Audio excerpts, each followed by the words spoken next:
श्री शिवाय नमस्तुभ्यम दोस्तों, मेरे चैनल में आप सभी का स्वागत है। आज मैं आप सभी को वीडियो में शेयर करूंगी जानकारी कि जब भी हम प्रतिदिन की पूजा करते हैं तो कुछ बातें महत्वपूर्ण जानकारी है जो कि हम सभी को ज़रूर रखना चाहिए, जिससे हमारा जो पूजा है भगवान हमारे स्वीकार भी करे। और प्रतिदिन की जो पूजा होती है, जैसे हमारी जो दैनिक पूजा होती है, उस पूजन में हम सभी को कुछ कार्य जरूर करना चाहिए, जिससे हमारे इष्ट आराध्य देवता हैं वह प्रसन्न भी हो। और हमें कुछ नियम के बारे में भी जानकारी को रखना बहुत ही महत्वपूर्ण होता है, ताकि जो हमारा पूजन है, हमारा जो जीवन है, यह सार्थक हो। तो आज हम आपको इसी पे जानकारी शेयर करेंगे। वीडियो थोड़ी लंबी हो सकती है, लेकिन आपके लिए बहुत ही जानकारी भरी होगी। तो वीडियो को पूरा ज़रूर देखिएगा, और आप चाहें तो इस वीडियो को शेयर भी कर सकते हैं। तो आइए हम बात करते हैं प्रतिदिन पूजा के बारे में। देखिए, जब भी हम प्रतिदिन पूजा की बात करें तो हम सभी पूजा जो है सुबह करते हैं, लेकिन सुबह का कुछ एक समय होता है जो कि ब्रह्म मुहूर्त माना जाता है। ब्रह्म मुहूर्त कब होता है? 4 से 5 बजे के समय। लेकिन अगर आप 4 बजे से 5 बजे के बीच में पूजा नहीं कर पाते हैं तो आप 8 बजे के जो है अंदर पूजा जरूर कर लें। पूजा हम तभी करें जब हम सुबह उठते हैं तो हमें अपने भगवान पे बिस्तर पे ही 11 बार नाम लेना चाहिए। फिर पृथ्वी देवता को प्रणाम करना चाहिए।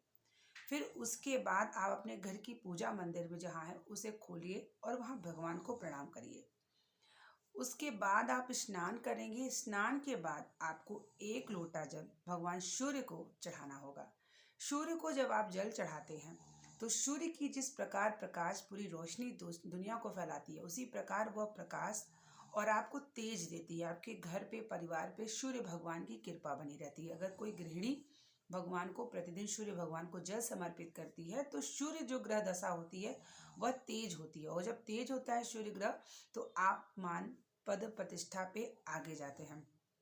तो बच्चों को भी सूर्य भगवान का जल जरूर समर्पित करना चाहिए, ताकि वह पढ़े लिखे अच्छे, मतलब जो भी वह चाहते हैं उनको हासिल हो, भगवान सूर्य की कृपा उनके ऊपर हो। तो सूर्य भगवान हमारे पूजनीय हैं।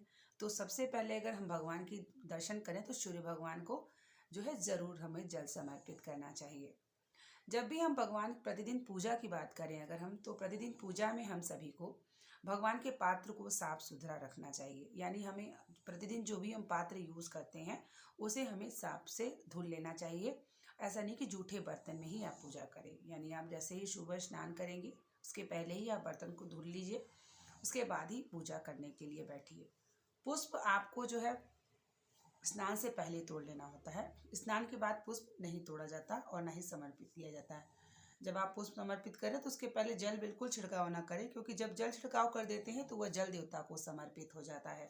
तो छोटी छोटी हमारी जानकारी नित्य कर्म की पूजा हमारे लिए बड़ी लाभदायक होती है, और वह हमारे कहीं ना कहीं हमारी जो पूजा होता है ना, और भी हमें उसके फल की प्राप्ति होती है।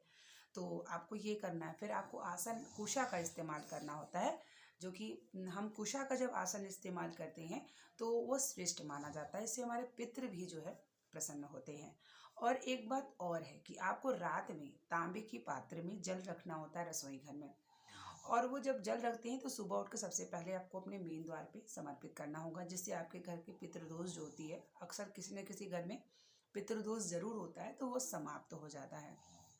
उसके बाद फिर हमें क्या करना है कि आपके जो भी इष्ट आराध्य देवता हैं, आप स्नान करने के बाद उनका पूजन आराधना करेंगे तो उनकी प्रिय भोग के बारे में भी आप ज़रूर रखिए। जैसे कि अगर कान्हा है तो माखन मिश्री भोग या मेवे का भोग या फल का भोग जरूर रखिए। लड्डू गोपाल हैं तो उन्हें दूध पिला दीजिए। सुबह उठने से पहले जब उनका मुंह धुलिए उसके बाद उन्हें दूध पिलाइए, क्योंकि वो बाल स्वरूप हैं तो उनकी सेवा बाल स्वरूप की तरह होनी चाहिए, तो उन्हें दूध पिलाइए। जितना भी भाव से आप जुड़ते हैं ना, तो एक एक दिन अगर आप भाव से 1 महीना भी जुड़ गए तो फिर आपको आपको करने की ज़रूरत नहीं है। आपको सिर्फ भगवान ही आपको उस रास्ते पे ले जाते हैं, अपनी सेवा कराते हैं।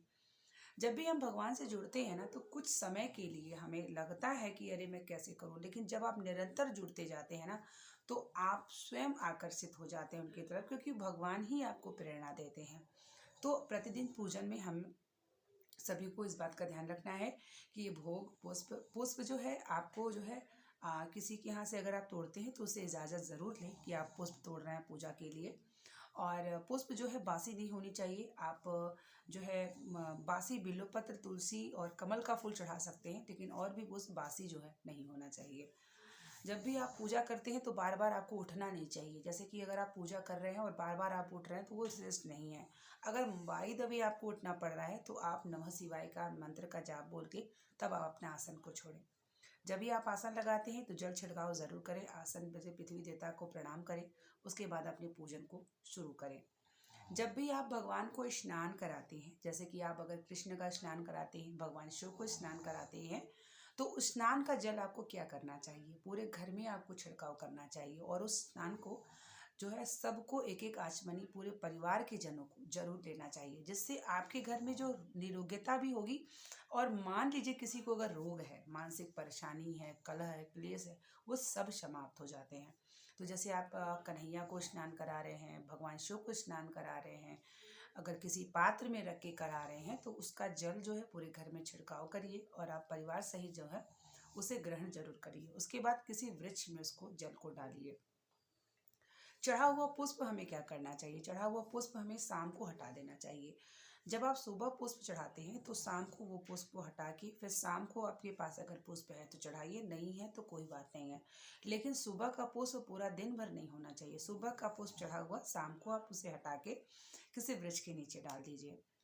आपको जैसे कि मान लीजिए दिया आपने जलाया और वो बुझ गया, वो तेल बचा हुआ है, तो क्या आप उस शाम को जला सकते हैं? बिल्कुल जला सकते हैं। मान लीजिए कभी कभी ऐसा होता है कि आप दिया जलाते हैं और बुझ जाता है, तो आप उससे तेल भी ना हटाएं, उसी बाती में लगा लें। लेकिन अगर कोई पूरा दिया जल चुका है, यानी पूरा तेल जल चुका है, बाती बची है, तो वो बाती को हटा दें और दूसरी बाती लगाएं।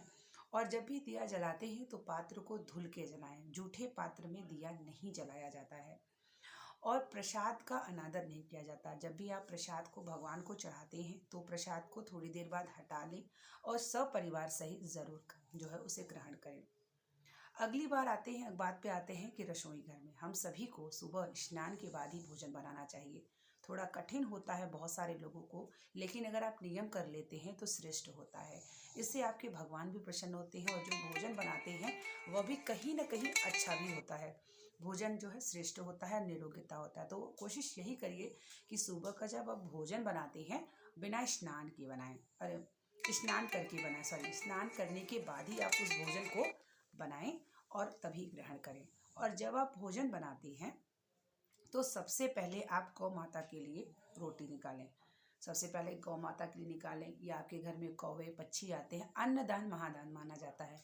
और हमारे घर का सबसे पहला भोजन कहा जाता है, जो सबसे पहली रोटी बनती है वो गौ माता की होती है और लास्ट की रोटी जो होती है वो कुत्ते की होती है। लेकिन आजकल लोग क्या करते हैं कि वो गौ की रोटी सबसे पहले अपने हस्बैंड को दे देंगे और लास्ट की रोटी स्वयं खा लेंगे। कभी कभी खाना नहीं बचता तो लोग स्वयं ही खा लेते हो। तो उसका कारण क्या होता है? इसका भी होता है कि जब आप रोटी दे देते हैं तो वही गौ जैसा सीधा साधा हो जाता है पति, और वही लास्ट की रोटी अगर कोई महिला खाती है तो हमेशा चिटचिट चिटचिट, जैसे कुत्ते भौंकते रहते हैं वैसे चिटचिट चिटचिट करती रहती है। और ये मैंने स्वयं सुना है, शिव महापुराण की कथा में ये चीज़ें प्रसंग मैंने सुना है कि पहली की रोटी जो होती है वो गाय की होती है और जो लास्ट की रोटी होती है वो कुत्ते की होती है। तो ये चीज़ें हम लोगों को ज़रूर करना चाहिए और ये फ़र्ज भी हमारी गृहिणियों का ही है, जिससे हमारा घर सुखमय हो, सुख समृद्धि हो, निरोगता हो। छोटी छोटी जानकारी हमारे जीवन को सार्थक बना देती है। उसके बाद वो रोटी आपको कौवे के लिए रखना चाहिए। अगर आप एक बार नियम बना लेंगे तो कौवा रोज रोज आता है। और हमारे घर में तो कौवा आता है, जो कभी कभी मैं नहीं रख पाती, तो जब वो कौवा किसी न किसी समय पे आएगा और नहीं मिलता तो वो बहुत ही, मतलब जब चला जाता है और मैं नहीं रख पाती तो मुझे बहुत बुरा लगता है।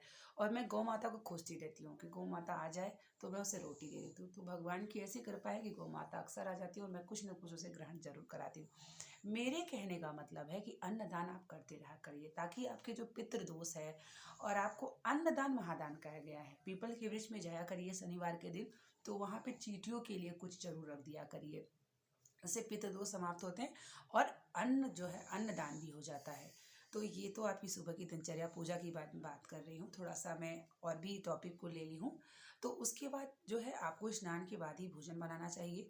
भोजन बनाते समय आपको प्रसन्नचित होना चाहिए, पैरों में चप्पल नहीं होना चाहिए, क्योंकि जब आप गृहिणी आप जब भोजन बनाती हैं तो आप अन्नपूर्णा के स्वरूप हो जाती है। और जब आप चप्पल पहन के जो है करेंगे तो वो श्रेष्ठ नहीं है।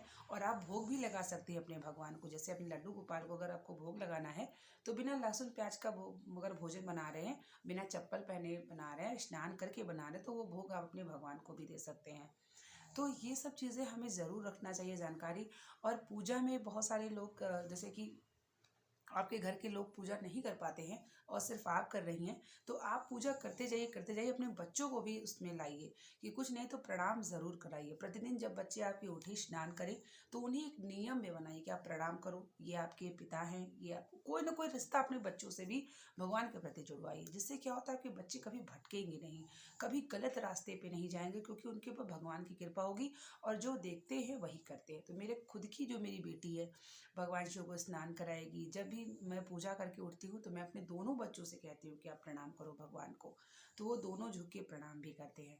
तो इससे क्या होता है, संस्कार होता है। देखिए हम ही हैं, पढ़ना लिखना अपनी जगह, संस्कार देना अपनी जगह है। भगवान से उन्हें जोड़िए ताकि उनका भी जीवन अच्छा हो और आपका भी जीवन अच्छा हो। तो दैनिक पूजा में हम सभी को जो है, अगर आपके लड्डू गोपाल आपके पास चांदी का बर्तन है तो चांदी का बर्तन शुद्ध माना जाता है, तो चांदी के बर्तन में भी आप भोग लगाते हैं तो श्रेष्ठ है। अगर नहीं है तो पीतल या तांबे में भी लगा सकते हैं, और अगर ये भी नहीं है तो आप स्टील में भी लगा सकते हैं। लेकिन हाँ, ये बात की जानकारी रखिएगा कि जो आप जिस चीज़ में ग्रहण करते हैं भोजन, वो भोजन जो है प्रसाद पे ना लगाइए बर्तन। उन भगवान का बर्तन अलग ही रखें, ऐसा ना रखें कि आप भी उसी में ग्रहण कर रहे हैं और आप भगवान को भी भोग लगा रहे हैं। ये चीज़ें बिल्कुल मत करिएगा, क्योंकि भगवान की चीज़ें अलग होनी चाहिए। और जब भी कोई त्यौहार आता है, कुछ भी आता है, तो भगवान के लिए भी कुछ ना कुछ ज़रूर लाइए। उम्मीद करेंगे कि पूजा पाठ की जानकारी, दैनिक प्रतिदिन की पूजा आपको कुछ समझ में आ गई होगी और जानकारी आपके लिए हेल्पफुल होगी। और भी अगर मेरे स्मरण में नहीं है और अगर आपको कोई जानकारी पूछनी है तो आप मुझे कमेंट ज़रूर करिएगा, मैं आपको उसका रिप्लाई ज़रूर करूँगी। मिलते हैं आप लोगों के लिए नेक्स्ट वीडियो और नेक्स्ट जानकारी को लेकर के। तब तक के लिए आप लोगों को श्री शिवाय नमस्तुभ्यम, हर हर महादेव।